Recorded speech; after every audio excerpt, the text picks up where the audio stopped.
Today we'll talk about how can you export data on your ChatGPT app. So you just follow these ways, then it's going to work with you. So all you have to do, so you just go here, you go above this sign, click on it here.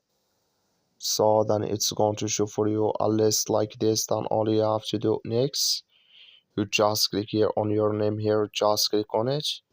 So then it's going to take you to next step here. It's going to show for you like this. Then you just click here on data controls. So then you come to next step here. It's going to show for you like this. So you click here on export data. You just click on it. You click here on export data here.